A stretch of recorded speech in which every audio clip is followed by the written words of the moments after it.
I want to circle back to something that you said a while ago. You said you mentioned three concerns, and I want to pick up on a couple of those.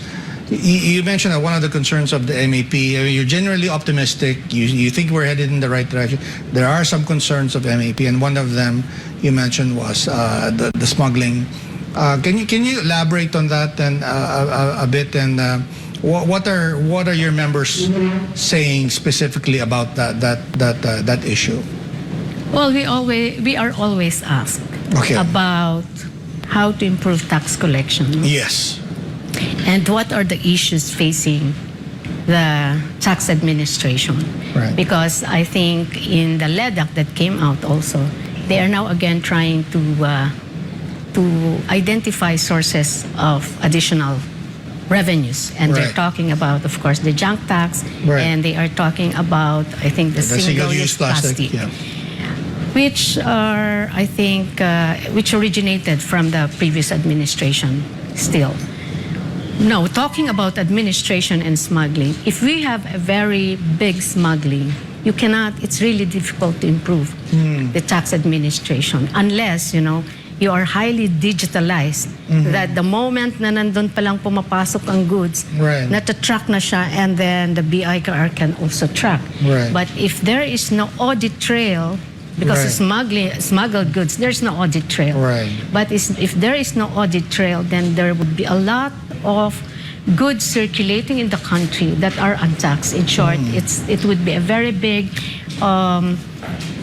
economy that is underground. And that's the difficulty of the BIR in catching, because there is no audit trail from the start.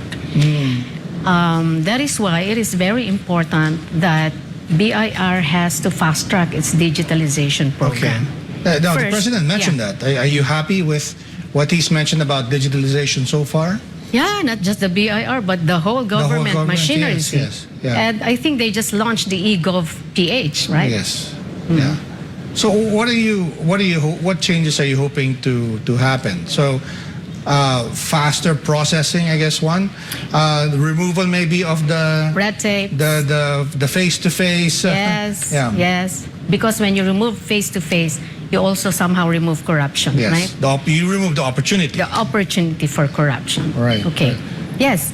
And I think there should be like targets for time bounds, time limits for every process, and there should be sharing of information among agencies on the requirements. It's not like they ask you to submit here in one department to go to another the same documents that you have to submit. So there has to be one database where everybody can just share, no? And you just have to waive your right to privacy. Multiple copies, and every now that you apply, they will ask you the same copy. So if they already have in that database, then I think that's ease. You work in this field for a long time, and I'm sure you've seen the best practices in other countries. Is there a country that maybe we could look at? I think it may be unrealistic for us to be like a Singapore, right? But well, maybe you just look at the ease of doing business. Of course, number one is Singapore, but then again, they would say, that's manageable because they are, kokonte, unlike the Philippines. What's more realistic? What's a more realistic model for us that you've seen? So, from your professional experience. Let me check. But I guess even in ASEAN, they have improved a lot too. So which suggests to me that if we don't get it right, our neighbors are going to do it better. But the good thing is we also have the ARTA, and ARTA is doing the really anti-red good. tape, the anti-red tape authority. And it's not just about cutting the red tape, but it's also about, like, I think they have become they have infused a fear factor into it. That if you don't do this within this time frame and in accordance with the procedures, because as I understand, they ask every government agency to come out with a citizens charter. Something like that, which contains how they would interface or how would they deal with the citizens when they come to their offices and do business with them. So what are the expectations of MAP? Do you hope that how much digitalization do you hope will happen? Maybe this year or maybe until the end of President Marcos's We are term? working closely actually with the ILG, and we will soon be signing an MOU with ARTA and DILG for the digitalization, for the implementation of the digitalization. Right. Especially now, I think the concentration is with LGU because more and more complaints are coming from concerns from LG, from the local government. Wow, yes, that's interesting. And what's the implication if we don't get it right? Because you deal with businessmen here and abroad.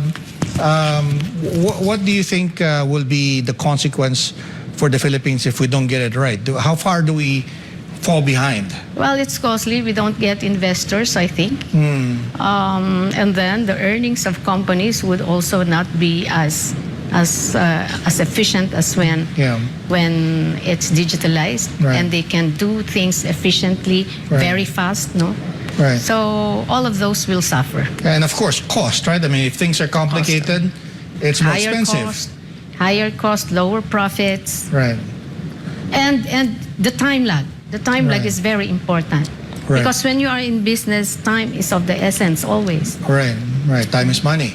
Time is money. Oh, you know, when people talk about ease of doing business, they think about business registration. But I mean, it's not just business registration. I was going to say that's my question, because I've been hearing that, for instance, even the solutions of businesses is more complicated, than registering a business, and the consequence. It takes 5 years to close a business. My gosh, 5 years! Why does it take so long? And apparently, there's a cost to it if you don't. Because it involves different agencies. But the number one, again, bottleneck would be BIR. Okay. Because you cannot close a business unless the BIR will say, wala kang utang, you don't owe the government anything. Okay. So before they can say that, then they will have to check your books.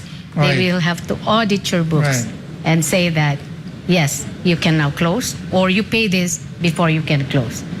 So but is that a major concern? I've been hearing about it from some people. It's a major concern, and we have already raised this to Secretary Ben Diokno. PCCI raised this to Secretary Ben Diokno. That it's true. It's easier to register than to close a business. And I don't know why. Because if you look at the tax code, it says that these are priorities. When there is a notice of closure or termination of a business, it should be a first priority for the BIR to look at it and audit if it needs to be audited and act on it. Right. So correct me if I'm wrong, because if I understand correctly, because businesses fail, that's a normal occurrence, right? And of course, if you fail, most businessmen would want to do it over. But if you have that pending, does that become a problem for them when they? It becomes a problem, right? And the problem is that during the pandemic, there are so many MSMEs that closed. That closed. Right. Yes.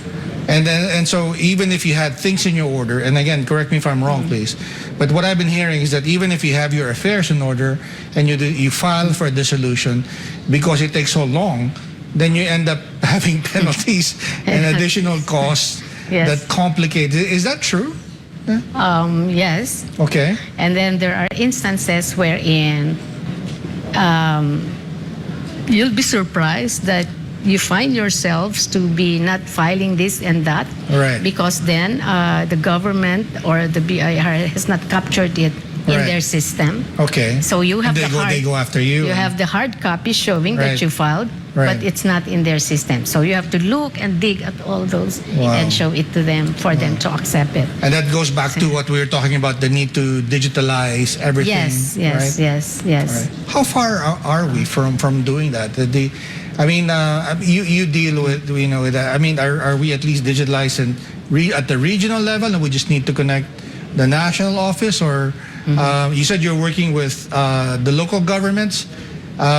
Is that, do they even have, in some parts of the country, internet, right? Because, or do they even have fast enough internet, right? I mean, do we have to be connected, right? The internet capability to do that. Yeah. That's also one of the concerns. Issues. Yes, why we cannot go fully digitalized, I think. I see. But I think, I hear that Ivan Uy, Secretary of the DICT, has many projects of digitalization. But I suppose anyway, if they start that, it makes sense to do it with big urban centers like Metro Manila, Cebu, right? And those should have connectivity, right? I mean, but like even Metro Manila, how digitalized are we? And because we're the biggest urban center in the country, how far along are we in digitalizing? Maybe just even a tax There's much system. more to do. Wow. Okay. Still much. Even to for do. Metro Manila. Even for Metro Manila. Wow. For the agencies, no, Right. in Metro Manila. Right. Right. And is there something that the private sector can suggest, maybe, or maybe make it Again, I think this is an area where private and public partnership is ripe. Okay. We always say, we always identify where. Okay. Because I am sure that it's too much for the government to take without Right. the necessary budget that is allocated to it. Right. Right. Has MEP been talking to the DICT? You mentioned Secretary Uy. Is there Yes, some he's in promises? That, he's in line actually for a dialogue with us. I see. So he'll be one of your guests soon. Yes, soon. Okay. Very soon. Right. And what are some of the things that you would like for him to look at? Is it BIR? Is it customs, or is it SEC? They are Or what's already. the- I think they are already looking at all those, and they're Okay. looking about interconnections already. I see. Of those agencies. Yeah? Okay.